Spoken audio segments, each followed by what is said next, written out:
All righty, welcome to Detoxifying Your Life. This is going to be a fun one. Hopefully you guys will enjoy it. There's a little bit of humor added to it.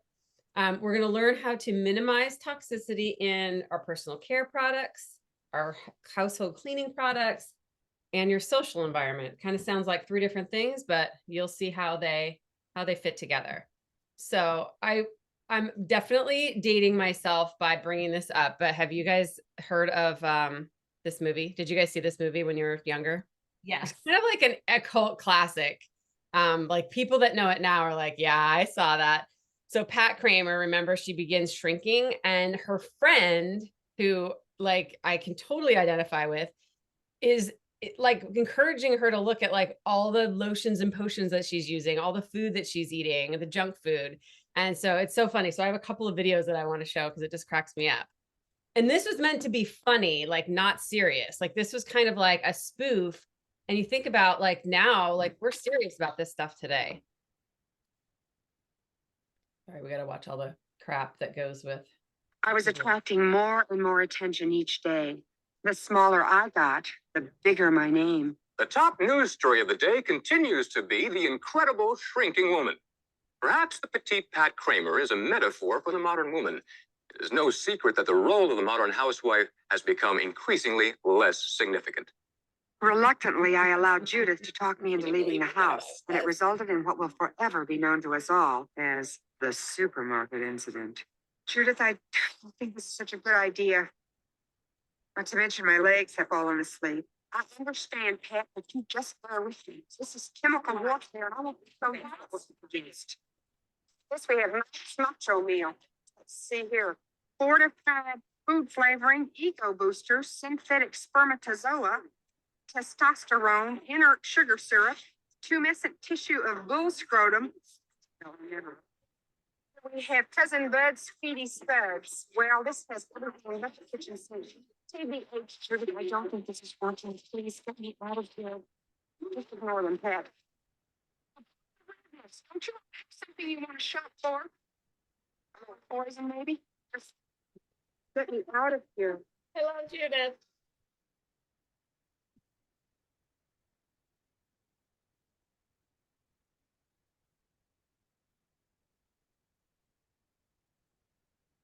Well, torture you with all of that because those trailers are so long back in the 80s. But oh my God, Judith is the best, right? Like she is a label reader. She's trying to like blow the doors off of all the junk food. And she's, the only one who's really supporting her friend and trying to like reverse this problem that she has. So think of me as your Judith. Oh, I must have done this 2 times. Oh, whoops. We gotta move forward. All right. So I just want to preface this with would be impossible to create an environment for yourself that was completely free of toxicity. Once I started kind of going down that rabbit hole, as you know, I get kind of like jump in 2 feet and go crazy. And there was a time when I was like, there's nothing I can use, there's nothing I can eat, there's nothing I can use in my house. And that kind of extremism is not what I'm aiming to bestow upon you. It lives all around us, right? It's in the food, it's in the products we buy, it's actually in the people that we see, and places that we have to be during the day. So the only thing we can do is control. We can control some of it, and we can control some of the situations that we get ourselves in, and we can also control how we react to these situations and people. So I'm going to show you some simple ways to decrease toxicity in your life.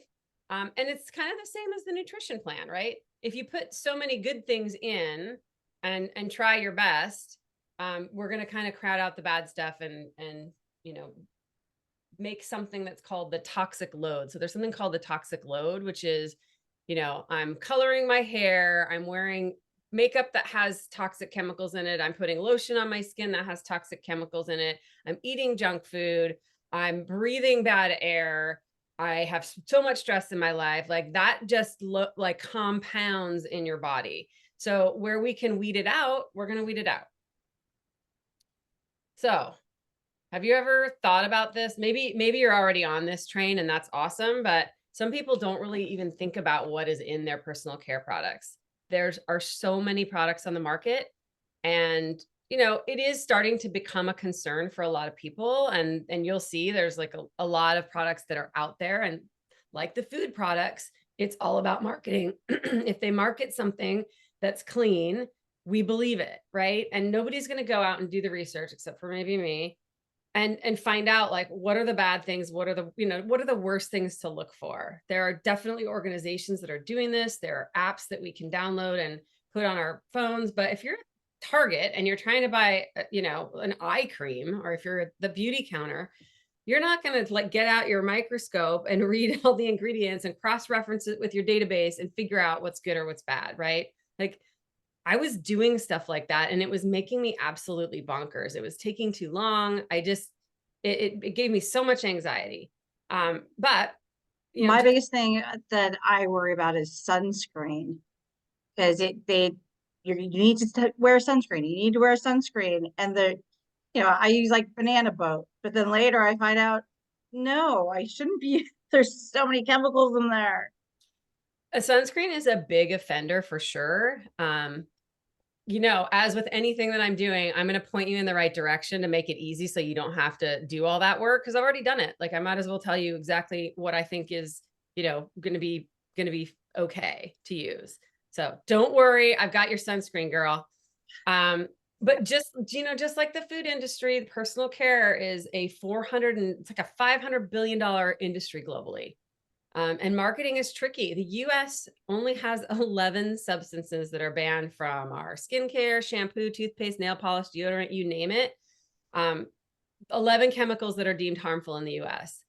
By glaring contrast, the EU has banned 1,300 and restricts about 250 that have like concentration thresholds. So you can have a little bit of that chemical, but at a certain point, it's deemed toxic.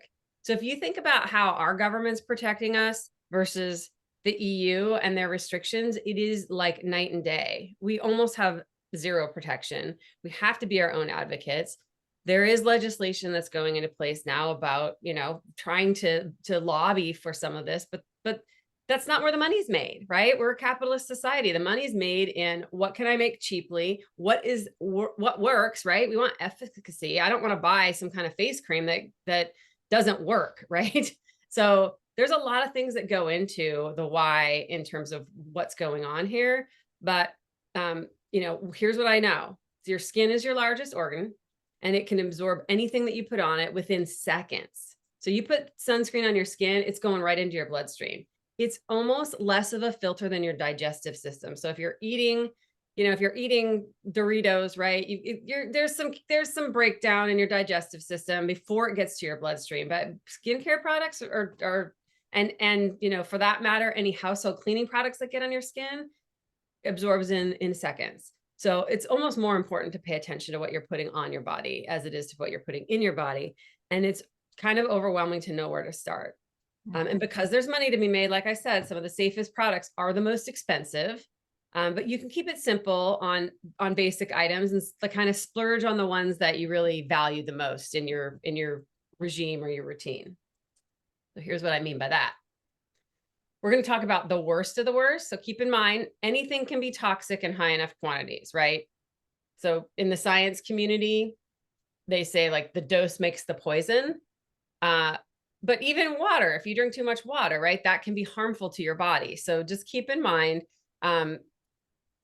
everything can be toxic at a certain point. But there are some chemicals that never leave your system, and these are called forever chemicals. And when they accumulate in your system, it's called bioaccumulation. So when you have a lot of toxic chemicals, this also speaks a little bit to that toxic load happening, bioaccumulation. So there are substances that build up in your body over time, little by little, causing toxicity. So a little bit of formaldehyde is not going to be a problem, but over time, if you're using a product that contains it every single day, and then other products, right, it's going to start building up in your system. So here's what you want to avoid mainly. We all know what carcinogens are, right? You might not know the definition, but you've heard that word before, and it's anything that causes cancer, that they deem to cause cancer. So carcinogens, we want to avoid those. Teratogens, these are substances that alter your sperm and egg and pass on to the offspring. So this is like when they talk about reproductive repercussions, that's what we're talking about, teratogens. When we're looking at endocrine disruptors, these are things that affect hormone regulation. So anything in sunscreen is a big endocrine disruptor. Some of the stuff that is in that's the sunscreens will cause that. So fragrances, parabens, you've heard of parabens, probably you've heard of phthalates. Formaldehyde is a preservative that's used in a lot of cosmetics, coal tar. Most of us are using about 12 beauty and personal care products every day. That's an average, some people more, some people less. They contain hundreds of unique chemicals that we absorb, inhale, or ingest. So even if something doesn't going into your skin, it could be something you're breathing in. Some are linked to cancer, endocrine disruption, birth defects, learning disabilities, other health problems. And because our government is so lax in the regulations, it means our industries can sell these products with any chemicals without FDA safety testing or review. It's pretty shocking, actually. But I like to, if I travel to Europe, I like to buy stuff over there because I know I don't have to really worry about it too much. Is it perfect? No, but are they doing better? Yes, they're doing much better. So you can read about, oh, I think I have the wrong notes on this slide. Hold on one second. Yeah. You can read about, there's a toxic 12. I might have skipped a slide, but there's a toxic 12 list, kind of like the clean 15 and the dirty dozen. We just went over that. And in a recent New York Times article, I'm going to quote this, researchers have found dangerous levels of mercury in skin lightening and anti-aging creams. They've linked chemicals in hair dyes and straighteners to breast and uterine cancer. They've traced fragrances in soaps and shampoos to poor semen quality and fertility issues in women. Most Americans are children, and so they're exposed to toxic chemicals from a very wide variety of sources. And maybe causing learning disabilities and developmental disorders, even obesity and asthma. So all of these different, we have all these different ribbons. Like, what the hell is a ribbon doing when it comes to this? Like, why aren't we, my question is, why aren't we doing something to help at the root cause? But that's not really how our system works, is it? So when we look out for sunscreens, there's certain ingredients in these chemical sunscreens, avobenzone, oxybenzone, have been found to absorb directly into the bloodstream, as well as chemical molecules like parabens and phthalates that mimic hormones and then get distributed through your body. So that's why they're endocrine disruptors. They mimic your hormones and give signals to other systems in your body that are kind of telling it to do things that create cancer cells. So chemicals that change you is an article and that I want to quote. So it says broadly known chemicals of concern, and more specifically, endocrine disrupting chemicals. These chemicals disrupt the body's normal functions and may increase your risk of cancer, says Adana Lanos, a PhD and MPH associate professor of epidemiology at Columbia University's Mailman School of Public Health, and an expert in chemical and environmental risk factors for cancer. Sorry for reading, but I think these are really important to kind of know that there's all this research being done, but there's no attention being paid to these articles. These are not things that pay. They're not making it to the papers and the magazines because, if I'm a women's magazine, let's even call it health magazine, right? I've got advertisers in there that have products that have these chemicals. So I'm not going to put an article in my magazine about what this research is coming out with. So when we talk about this, we can really focus on what are the negative outcomes for women, right? The danger is that companies can put just about anything in their products, and there's very little that the FDA can do to stop them. There's an outdated Cosmetic Act of 1938. Companies aren't required to use safe ingredients, list all of their ingredients, test their products, or use good manufacturing practices to prevent contamination. They don't even have to recall products that are known to be dangerous. So when you think about this, they can put anything out there.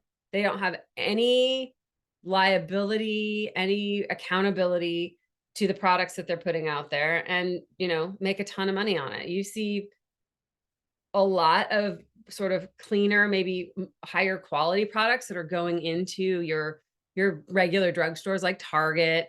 Then we've got the Ulta and the Sephoras of the world. But, you know, I've done a lot of like going into the store and looking at what looks like it's advertised as something that's a little bit cleaner than another, but it doesn't necessarily have to be held to any kind of standard. They can slap any label on it, and, you know, you'll see paraben free is like a big one. Like those are kind of the big ones, and companies are starting to pay attention to that because the market is demanding it. But until the market really demands better legislation, they're still going to have things snuck into it, and you can slap a label on no parabens and phthalates, but the really bad stuff isn't even like on the docket as far as I'm concerned. So again, if we look at all of the different things you're using, what are the chemicals in them? I'm going to send you this so you can kind of look at it. But just be accustomed to some of the chemicals. Anything with a THYL is not great usually. Anything with an HYDE at the end is not great. But again, there are chemicals that have the same sort of you know, naming convention in science. So it's hard to tell the okay things from the bad things. So you're really, really going to have to kind of get down and dirty with knowing the high, what was the first thing? I know you said HYDE, but what was the first thing? THL? THYL. So if you look at, I don't know how well you can see these, but you know, if you look at polyethylene, that's a really bad one, and it's got the YL in it. Isopropyl, you know, that's not so bad. Sodium lauryl sulfate. Got it. Okay. There's no real like hack to knowing like which you know, which chemicals are good and bad. It's more of a, do you trust the brand? Are you looking at its whole, all of the ingredients that are in there? And then you're gonna need to make like a moral choice. Like, okay, but I love this product. It works for me. And it's one of 10 products that I use, and it's the only one that has a chemical in it. You know, I'm not going to tell you to stop using your favorite stuff, but I am going to give you some alternatives so that you can decrease that toxic load as much as possible. What can you do? Simplification is really the name of the game here. So if you choose products with simpler ingredient lists, like the shorter the list, the better the product. If it has, you know, this much tiny little text that you can barely read and you have to zoom in on your phone, that's probably an indicator that there's a lot of hidden stuff in there. If you look at ingredient lists that have fragrance, avoid products with fragrance or perfume on the label, because that can really mean anything. And if you have allergies, you know, sometimes it's just a sensitivity to a certain perfume, but sometimes those could be like basically anything. And they could be, you know, linked to negative health concerns. So if a company can list fragrance as an ingredient, it sounds pretty innocuous, but that could be like a really toxic chemical, and they don't have to disclose what's in their fragrance. So just be aware of that. I mean, if you're getting fragrance from a natural source, and you see those ingredients there, then, you know, it's probably okay. So I want to point out some apps that you can use, find out whether your products are safe. There's something called Clear Ya. It's kind of a silly name, but as you shop or shop online, you can input ingredient lists and product names into that. There's another one called Think Dirty, and it's a shop clean app. So it ranks the safety of the specific products on a scale of 1 to 10, and then will offer up a cleaner solution for you.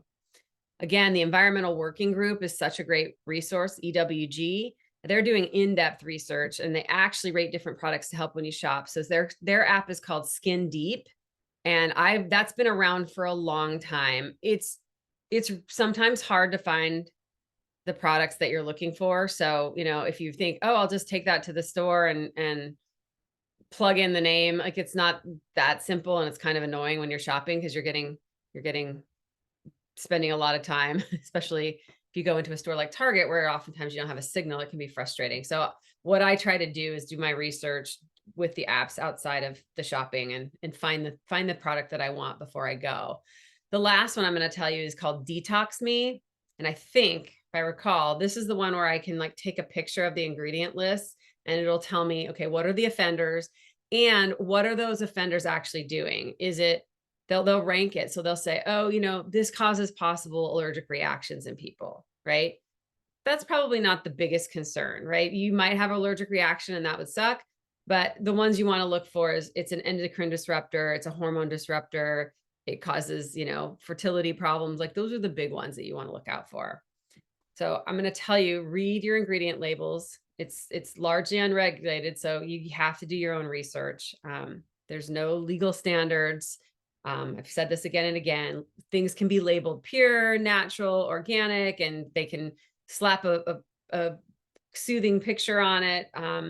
You have to look beyond the marketing claims, and you have to read the labels carefully. So chemicals of concern list, I'm going to share with you in the follow-up email.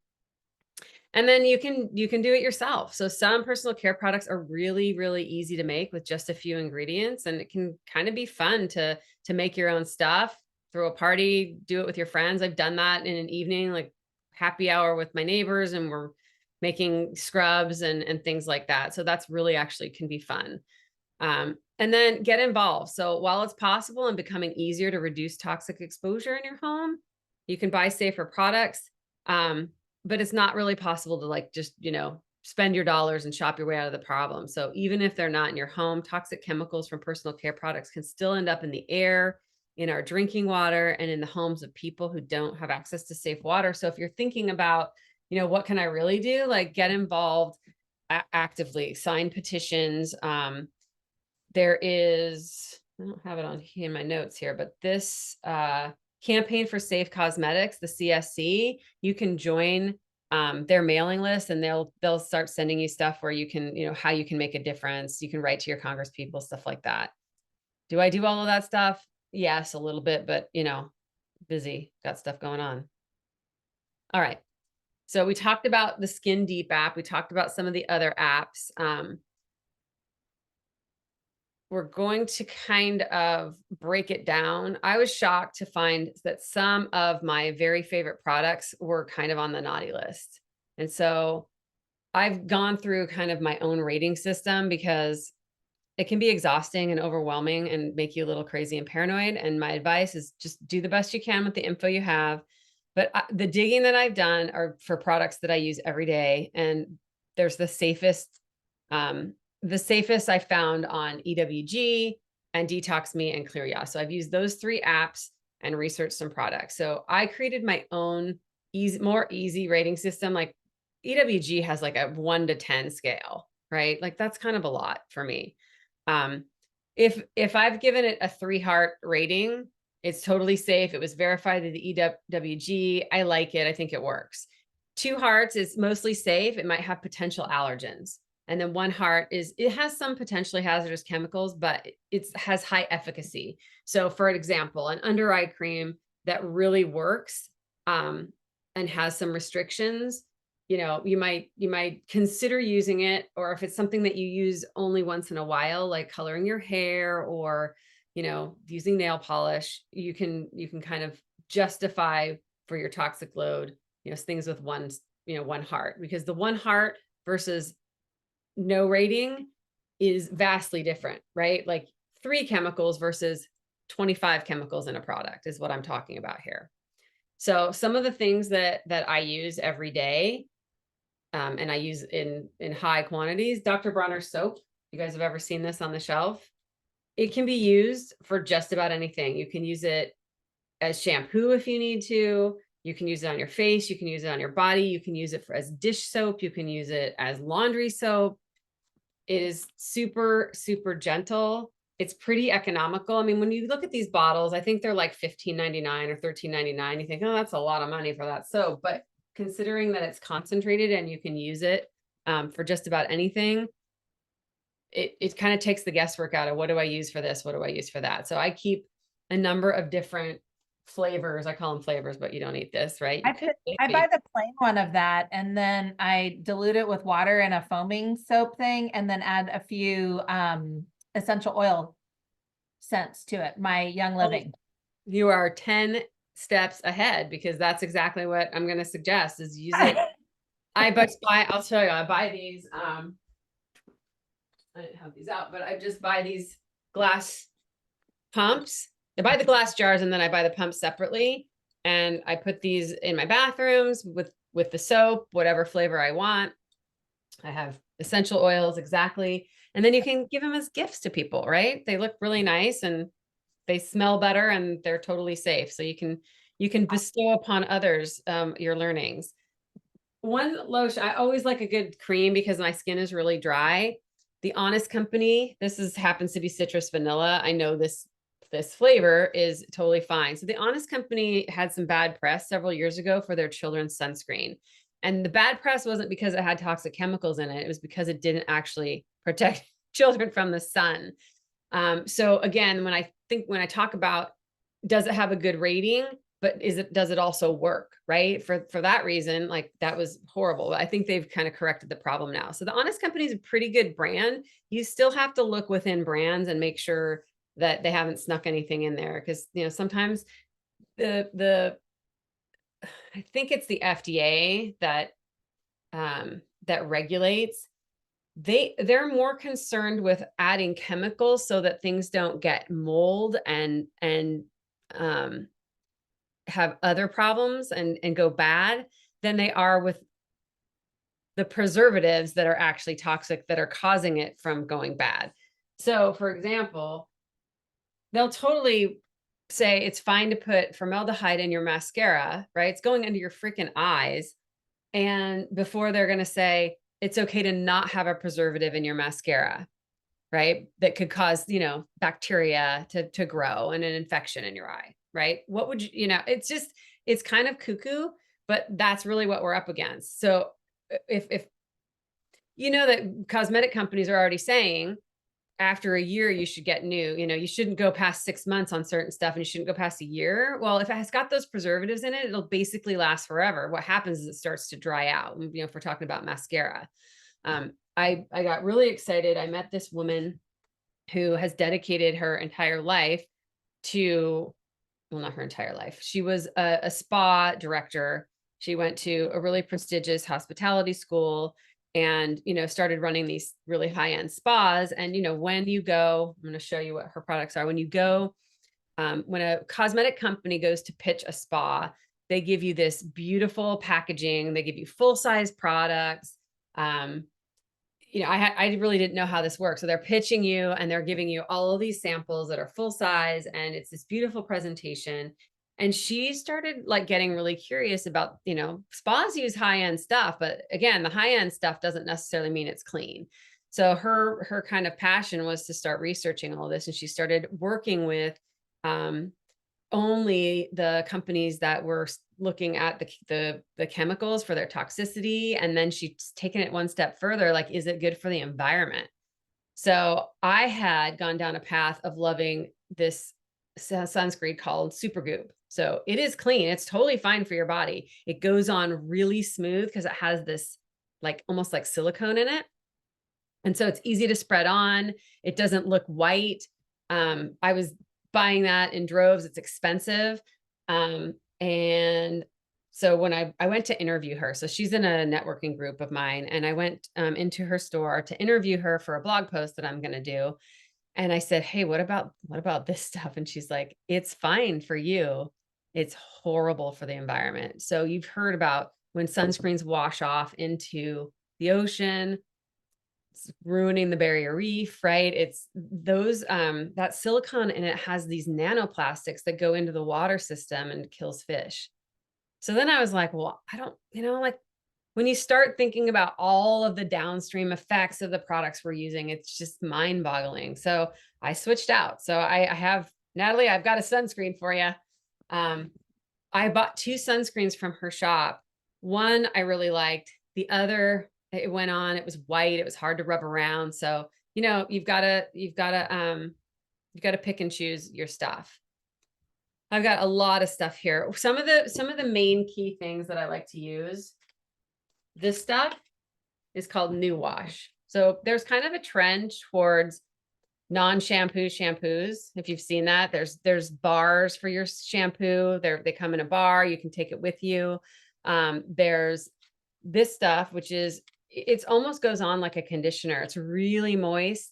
I started using it because my hair was getting really dry, but it doesn't frizz your hair out. So if you have, it's really good for curly hair, and comes in like 3 different like levels of moisturizer. But I've been using this for about a year, and you know, my hair's a little crazy because I have a weird haircut, but I think it works. My hair never feels dry anymore. It doesn't feel like at first like it's cleaning because you don't get that squeak. But when you get that squeak on your hair, my dad used to always say, wash your hair till it's squeaky clean. And we do the squeak test, right?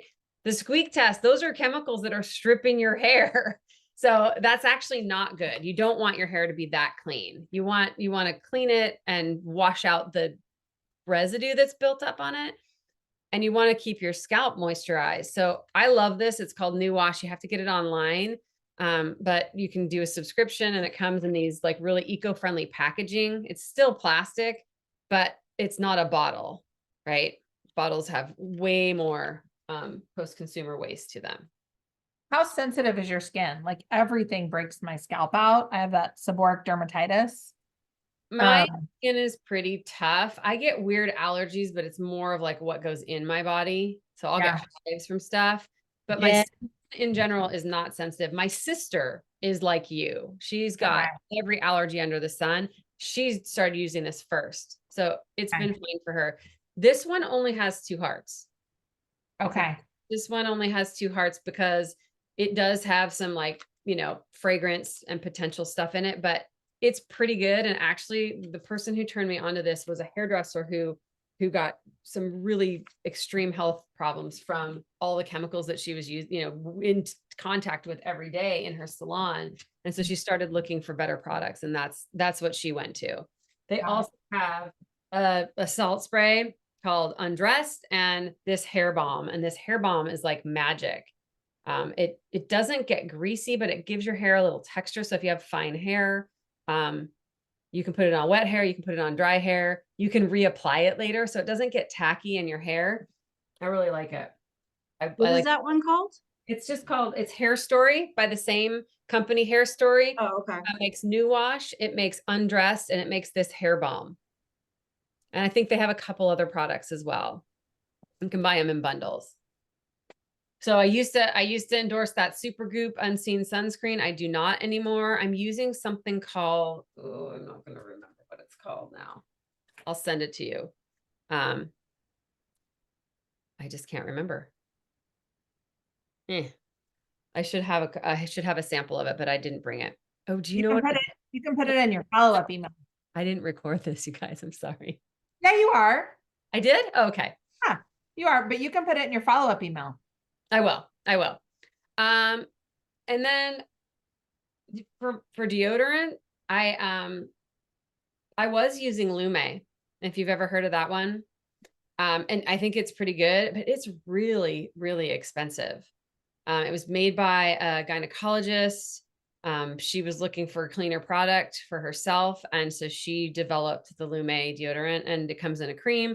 It smells good, but I just didn't like that I was breaking the bank with my deodorant. So I've got a hack for you on that sort of came out of my poor daughter's totally hormonal BO when she was like just going through puberty.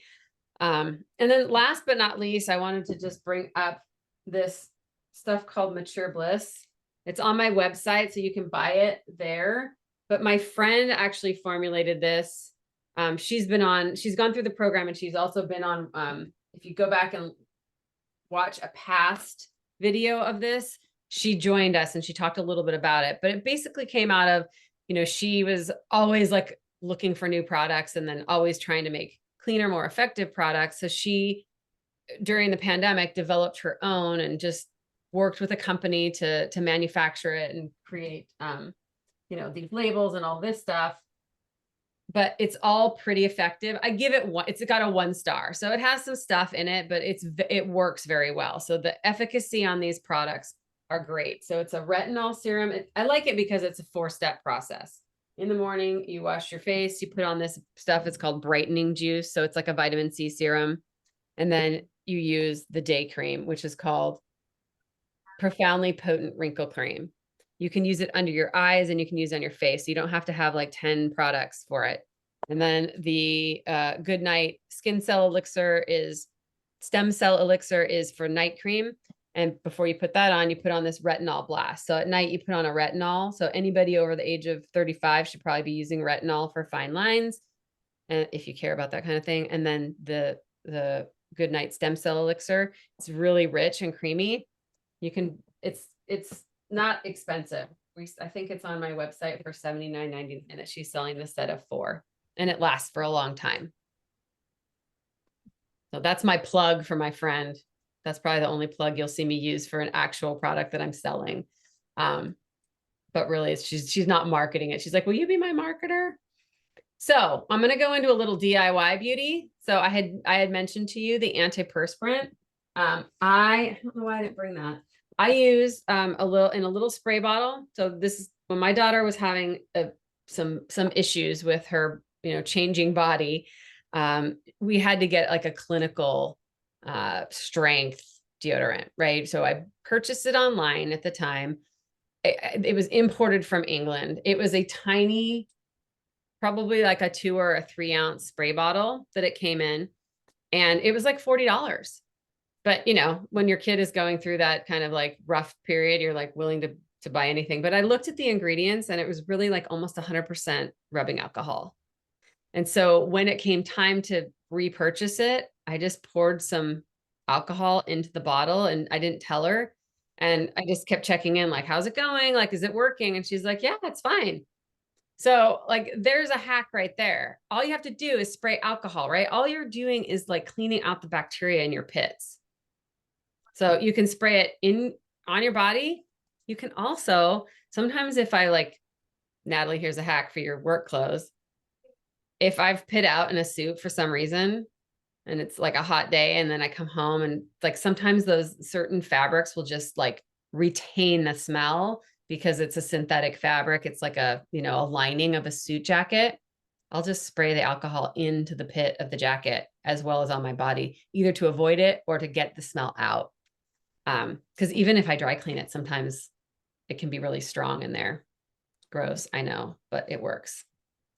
I also make some scrubs. So using sugar, I just use an organic sugar, and some coconut oil, like just to get it organic coconut oil. I get it from Costco. I get a big bag of organic sugar, a big tub of coconut oil, and then I use the Dr. Bronner's plain soap, or for this marzipan body scrub, I use the almond flavored Dr. Bronner's with the sugar and the coconut oil. So if this is for the body, so I put the oil in it, and you kind of have to decide like how much soap. It's not like an exact science. I think I have some DIY recipes that I share with you, and I kind of give the general quantities, but really what you do is you that Loma Park? What's that? Oh, I'm sorry. I was talking to my husband. I thought I was on mute. That is okay. No problem. Sorry. And then I do a face scrub, which is really just the sugar and the soap. It's the citrus flavored Dr. Bronner's, and I put a couple of drops of sweet orange essential oil in it. It's super easy. It smells good in the morning. I use it in the shower. So I'm using these plastic containers because I use these in the shower, but you can put them in glass containers if you want. I make a toothpaste. The toothpaste is out of baking soda, coconut oil, peroxide, and mint essential oil. It works really well. I just put it in like a little jar and I have it just dip my toothbrush in it. I'm the only one who uses it here because everyone else thinks I'm a freak, but it works. It works. I just since using it exclusively, I went for my first dental checkup a few weeks ago, and they said my teeth look great. So it helps with your gums. Doesn't have sodium lauryl sulfate is something that was widely in toothpaste that caused people to have like mouth sores. It was really, really hard and toxic I couldn't use it. That's why I started using this toothpaste, because I was getting canker sores on my mouth from the sodium lauryl sulfate. A lot of toothpastes don't have that anymore because they know it's causing problems, but that was a big offender. All right, now we're going to go to the cleaning products. So have you ever used cleaning products that have made you kind of choke when you spray them? Yes. Yeah. Mrs. Myers. I used to spray that and it smelled so good, but then I kind of get like a catch in my throat. And I was like, why is this is supposed to be like a good brand? What about the ones that burn your eyes or make your skin red? Or the ones that you can taste in your throat after breathing them? You know, like sometimes like when I'm using ammonia or if I use something that had ammonia in it, I could taste it. It was gross. So they do a great job of cleaning, right? At a very big price to your health. Um, the kind that have noticeable effects are probably out of your home, right? If you're choking on something that you're spraying, you're probably not going to buy it again. But what about the ones with names you trust, right? Like Clorox, Lysol, Scrubbing Bubbles, SC Johnson, and all those nice looking products that really look like they're healthy, like Mrs. Myers, J.R. Watkins, Method products. These get horrendous ratings on the Environmental Working Group's site and their app. So I was shocked at what I found. There are really simple and really cost-effective ways to clean your home without those toxic chemicals. So my friend Jen, who you guys know already, works for Clorox, and she was like almost dying when I was saying like all the bad stuff in the Clorox products. Clorox actually made something that was pretty green. So green for the environment, but also because it was green, didn't have a lot of toxic chemicals. School districts and hospitals will buy that, but they put it on the market for general consumption and people didn't buy it. It was too expensive and there wasn't enough of a market for it. So it was interesting. So you can't really buy the Clorox. I think it was called Greenworks. They've discontinued that. It's only available for commercial purchasing. So I've got DIY cleaning products too. And I'll send the recipes to you, but if you use 2 cups of water, 2 cups of vinegar, a 1/4 cup of rubbing alcohol, and orange essential oil, if you want, you can create a general cleaning solution. So I have the most recent thing that I've done is for 2 weeks in vinegar, I just used white vinegar and I saved orange pills from the clementines that I was eating for lunch. I just would put them in a baggie. And when I had enough, I put them in a jar, cover them with vinegar, put it in a dark cupboard for 2 weeks. And then I added it to this spray bottle and it smells great because vinegar can kind of be like off-putting a little bit as a cleaning product, but the orange makes it smell great. You can put more essential oil drops in it. And orange is a natural disinfectant. So it can degrease and clean. So this is perfect. And we use this. How do you feel about putting it in the plastic bottle versus a glass? Are you okay with that? No, I mean, a glass bottle would be better. Thank you for calling that out. But when I'm cleaning, I have like a little tendonitis in my arm. And so a glass bottle is much heavier. Oh, so yeah. I opted for the plastic. Yeah, got it. But a glass bottle is actually always better. Okay. Yeah, I was just wondering. No, you're right. Yeah. There's a bunch of different things that you can use. You can use Dr. Bronner's for your dishes, for your floor.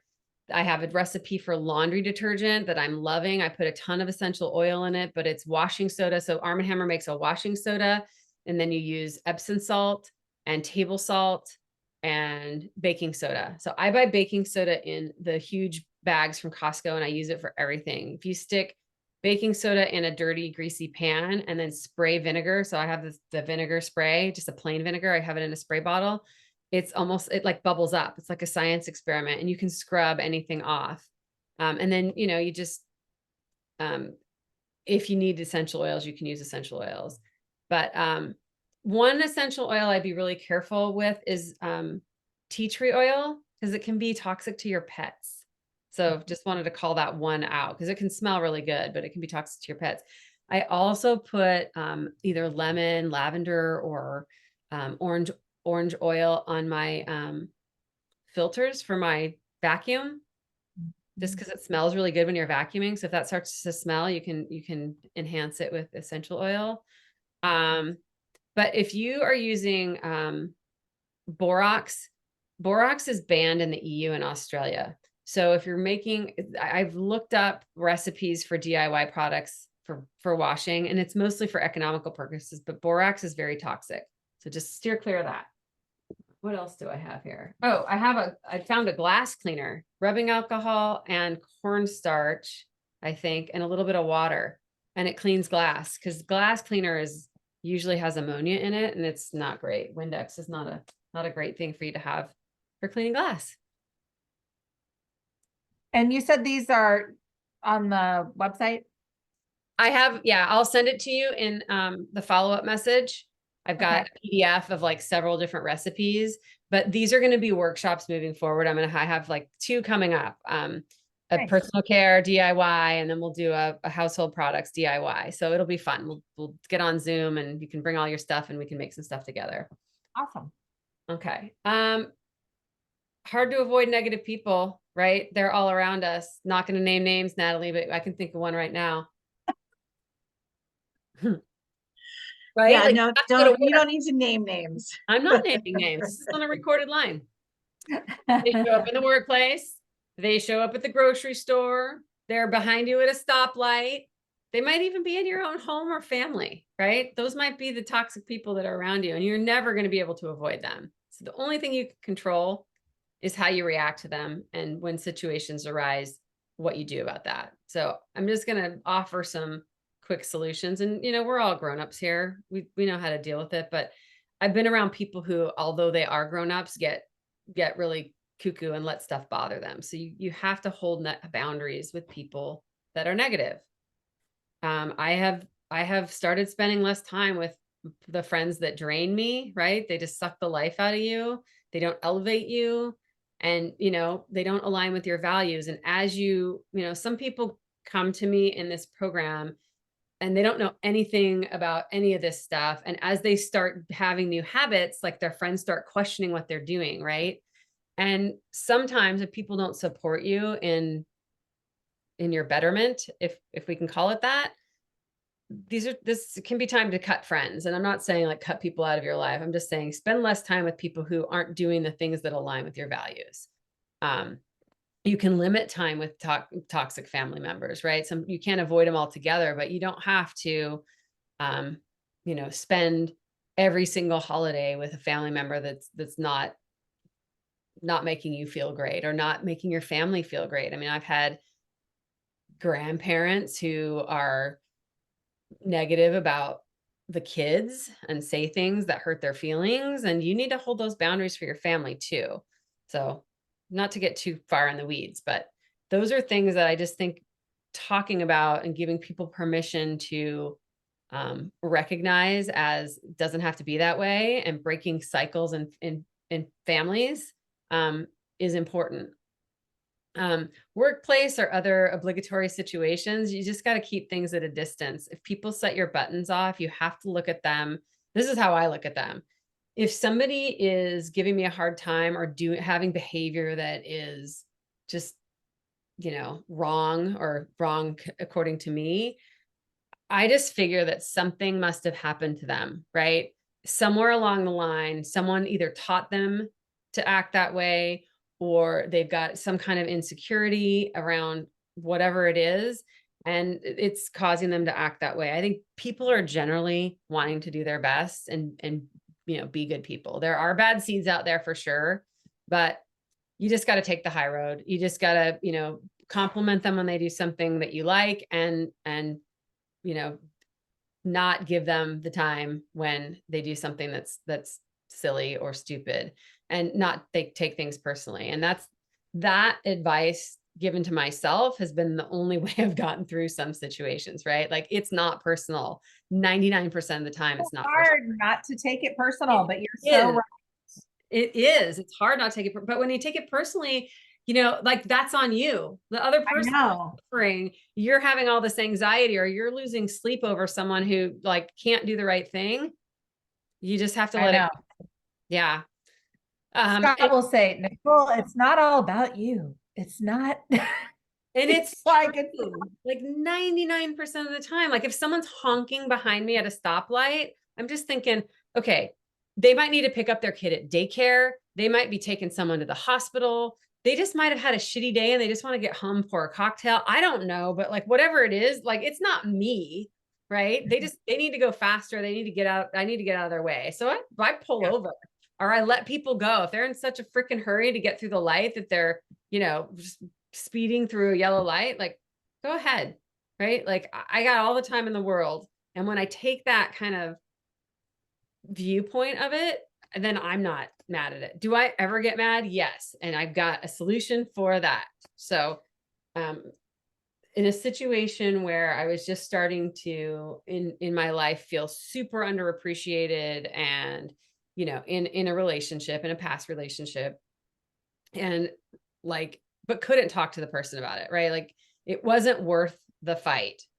I would just be in my car and I would just say all the things out loud in a really shitty tone that I wanted to actually say that I couldn't say.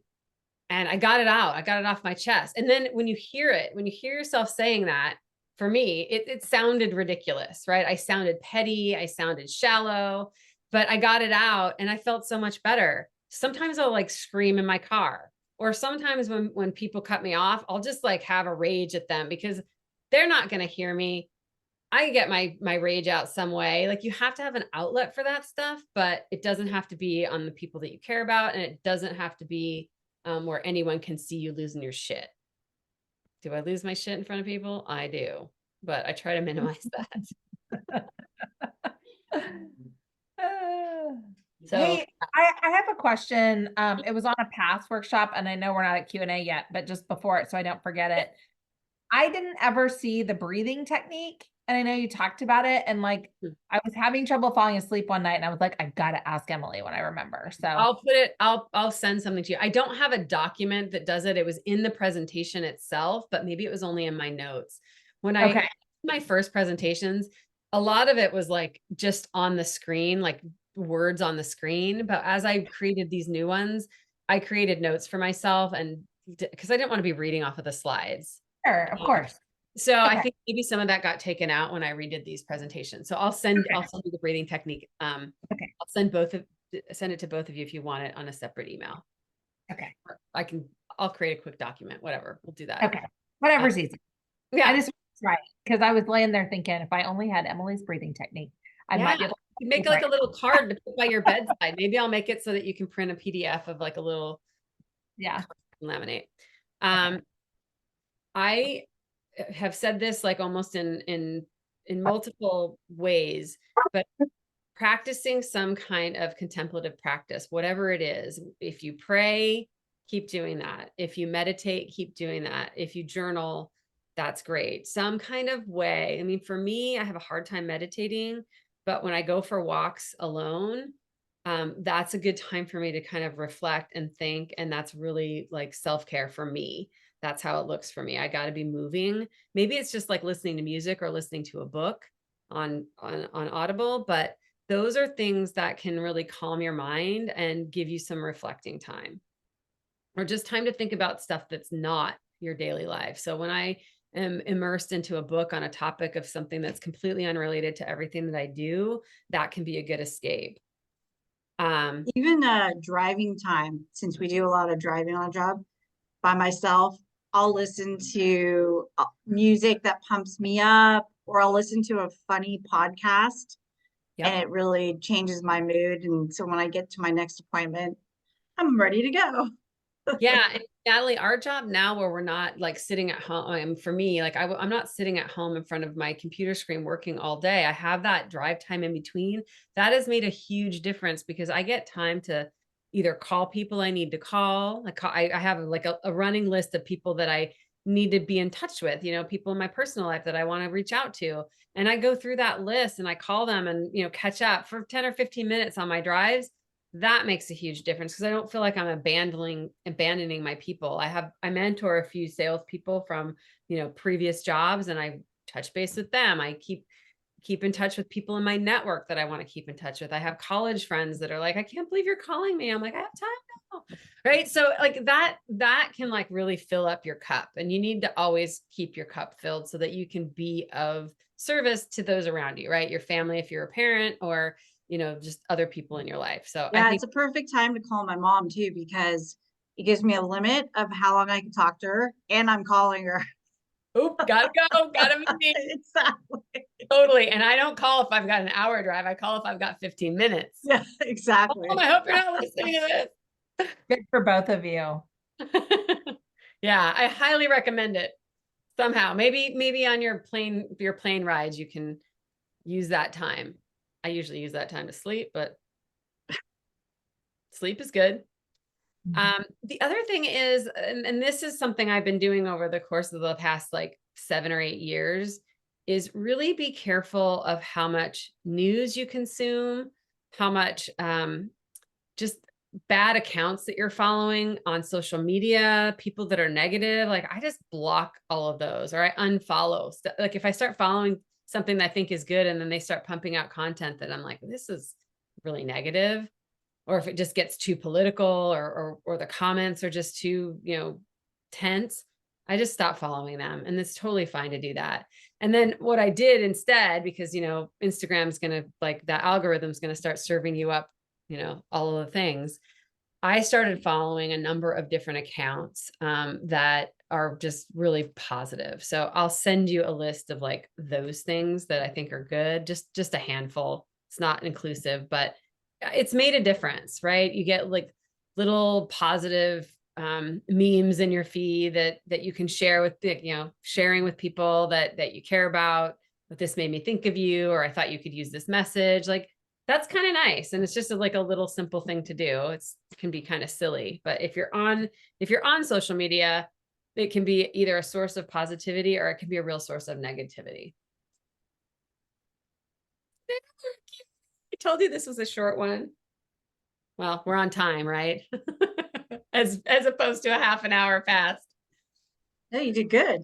Mm-hmm. 10 o'clock on the dot. 10 o'clock on the dot. Some of this is like common knowledge, and I think you guys are pretty savvy, but any surprises that came up for you? Surprises, no.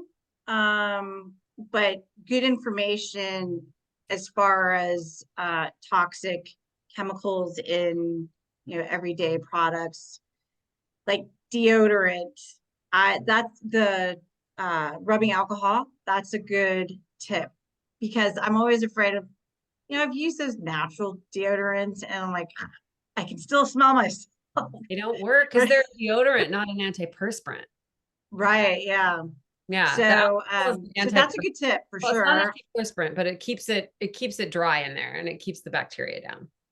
Yeah. I like the different websites where we can check out some of the chemicals and stuff, because I really didn't know that about Supergoop. I mean, I definitely have some. I don't wear sunscreen that much because I don't go outside that much. So the sunscreen I have is maybe like in my CeraVe lotion, on my face, like 15 or whatever. But like, I just don't go out very much. But when I do, I have like Supergoop to put on. And that's kind of terrifying that it does that to the environment. It's bad. But, so think about it, Nicole, if you really like it and you're not going in the water, Mm-hmm. but then you have to think about, okay, if these are forever chemicals that are going into the water, is it really safe? Am I investing? Like, there's a fine line. So I think those work. And if I had to be in the sun where I wasn't going to be going in the water, I might revert to those, only because they do pass the human test, right? They just don't pass the environment test. And, there's times when you don't want a big white goopy thing. I mean, the sunscreen that I found, one that I found, like I said, makes my skin white. The other that I found, and I'll send it to you, is looks pretty nice. It's a tinted like CC cream. And then they have a sunscreen that's clear. And it's pretty moisturizing and good. So I like that one, but it doesn't go on like the Supergoop. I'll tell you that. It's a little more greasy, I would say. So fine if you're like out in the sun on the beach, but maybe not as good as you'd want it to be if you're just putting it on to be like at an event or something, like a festival or out in the sun. Yeah.